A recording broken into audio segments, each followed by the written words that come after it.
introductions, so you guys' names and what band you're part of. Okay. I'm Kyle. Or should we be like looking at the camera? Or? So many people. So casual, whatever you want. Okay. Word. Alright. Yeah, I'm Kyle from Versus Self. I play guitar and do vocals. I'm Frankie from Versus Self. I play drums, and that's pretty much it. And we'll start with what was like the first band that you guys can recall listening to growing up that was like obscure or different than maybe what other people were listening to? What appealed to that, or what appealed you guys to that? As far as like obscure or different, I don't honestly know. I mean, I found a blog spot as far as like that had screamo stuff. Saetia was definitely like one of the first ones. So Kid Crash was also on there. Leantitam, if that's even how you pronounce that. Leantitam? I don't know. Yeah, those bands. And then my friends showed me a few other like emo bands. I think, yeah, all the like more obscure stuff was emo, because before that I was into like Misfits and stuff. So, I mean, I heard like Algernon, American Football, which at the time I think was like, it obviously now it's not obscure, it's like a huge meme. I would argue back at a time it totally was. Yeah, like 2008-ish, I feel like it was a little more. And it was different than I think what a lot of us were listening to at that time. Totally. Yeah, and then The World is a Beautiful Place, like their first EP, so amazing, like, yeah, that stuff. Okay, sweet. And then what was it about that genre what appealed to you? Like, I can speak for me, just the importance of catharsis, especially with something like Saetia. Like, I was a pissed off little kid, man, and it really helped to have any outlet for aggression that was kind of in a safe place, so to speak. So what do you think appealed you to that sound?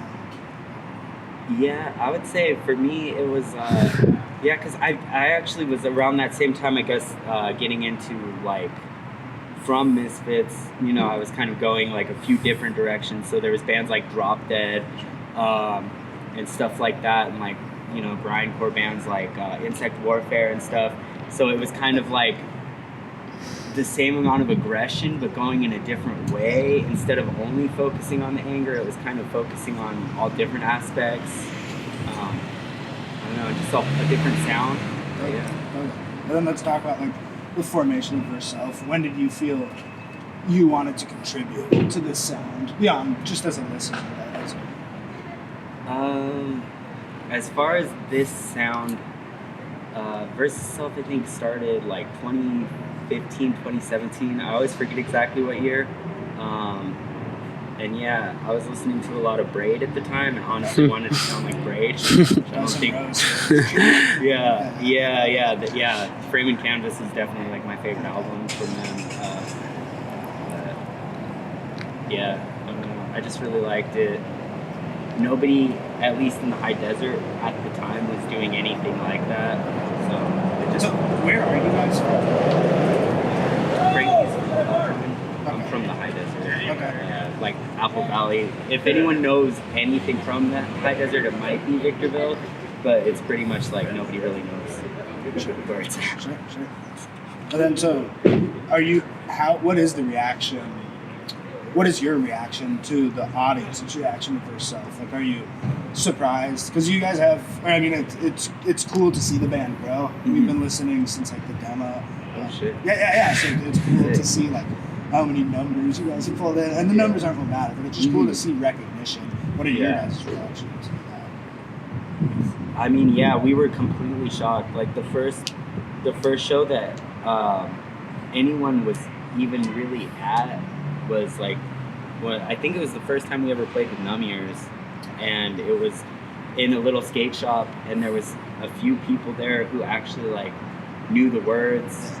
And I think I even saw someone like crowd surfing, and I was just like, what the hell? I've been in bands, you know, since I was, like, I'm 31 now. I've been in bands since I was 15, 16. No one's ever cared. I mean, honestly, like, a lot of those bands were not good at all, so I can understand why no one cared.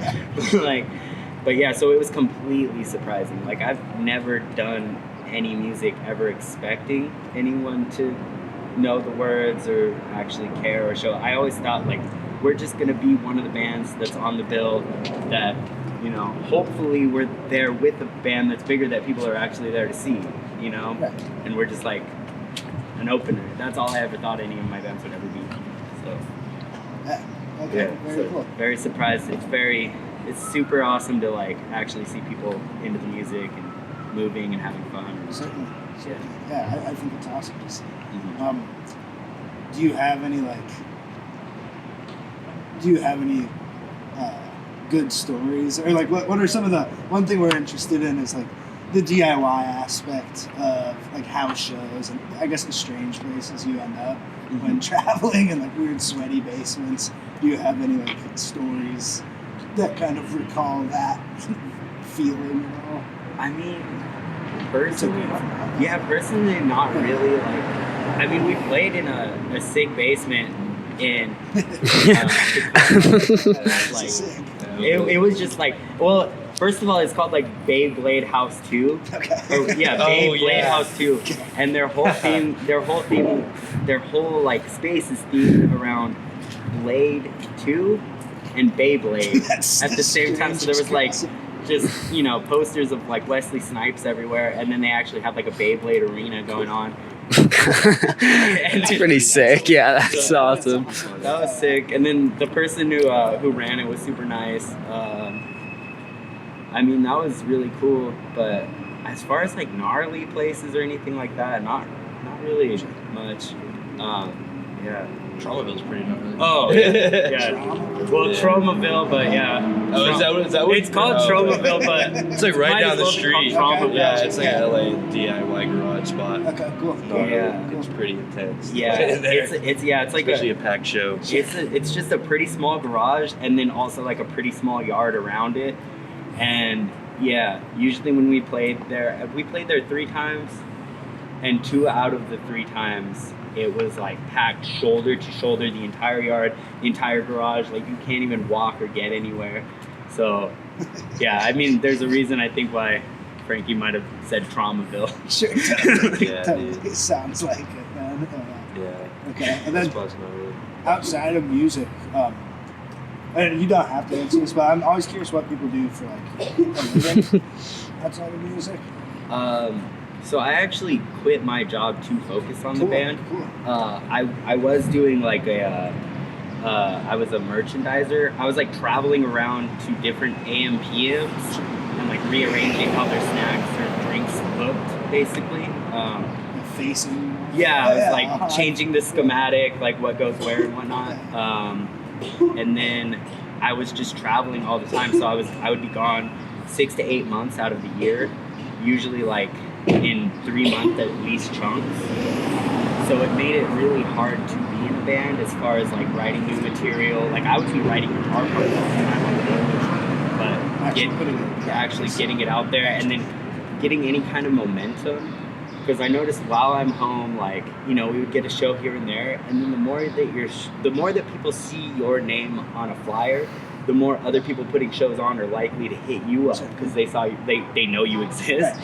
So like, you know, you get a tiny bit of momentum, and then it's time to go back on the road, and now like, you know, everyone forgets that you existed again. Once you leave.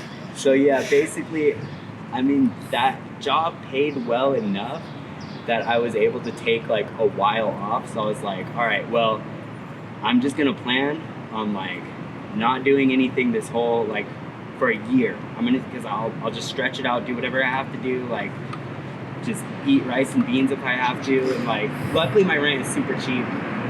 Shout out Devin. He's far too generous with how much he charges me rent. That's awesome. Yeah, so I mean, I was able to like make that last for a while, and now I kind of just support myself with my record label. And let's talk a little bit about that, like the importance of community.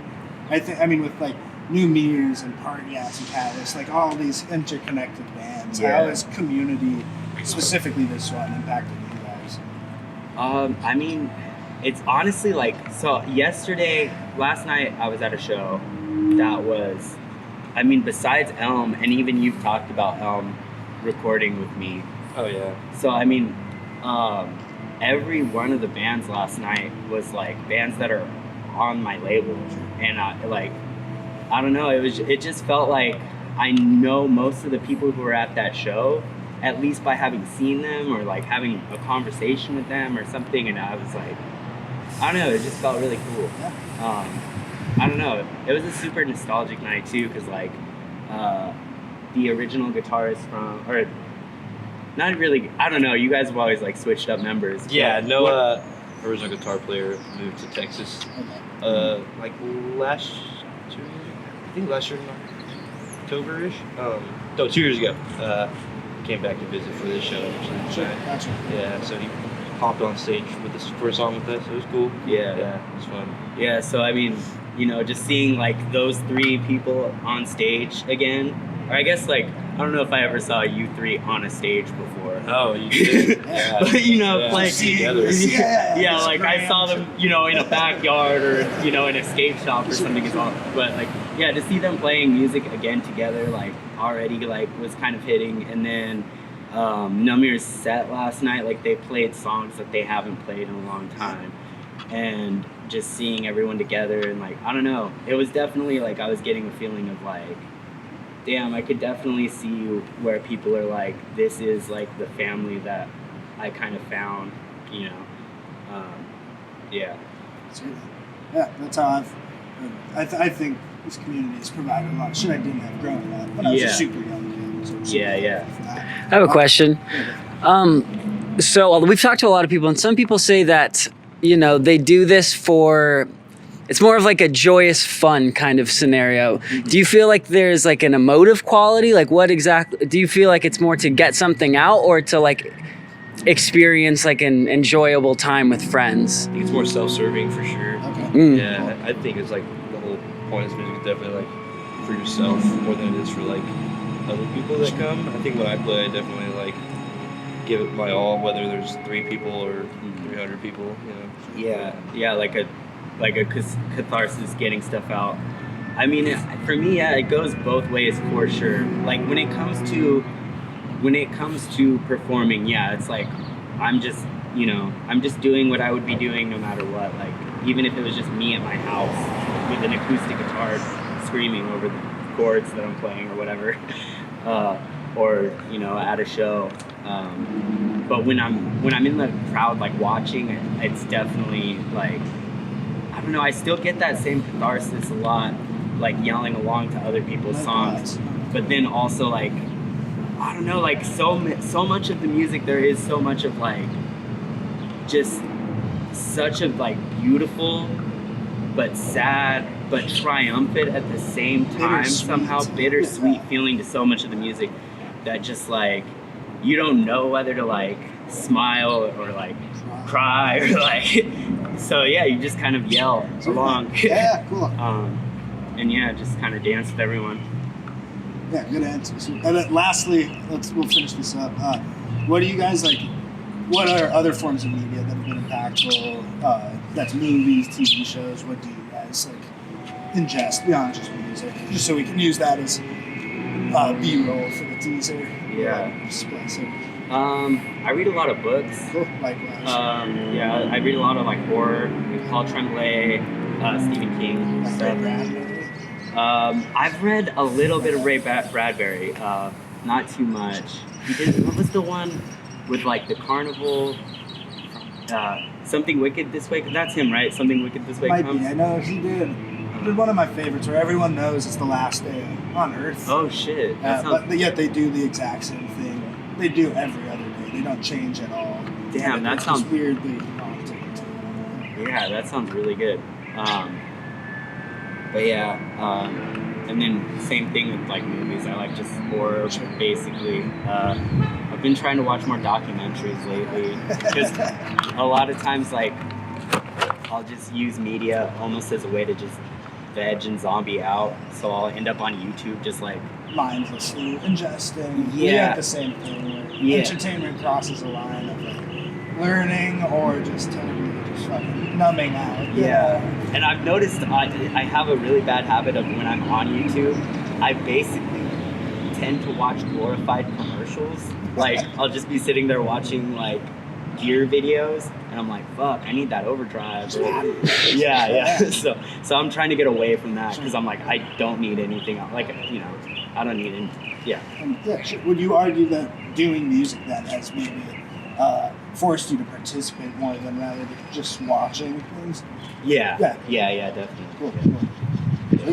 I think that sums it that's up. good. Yeah.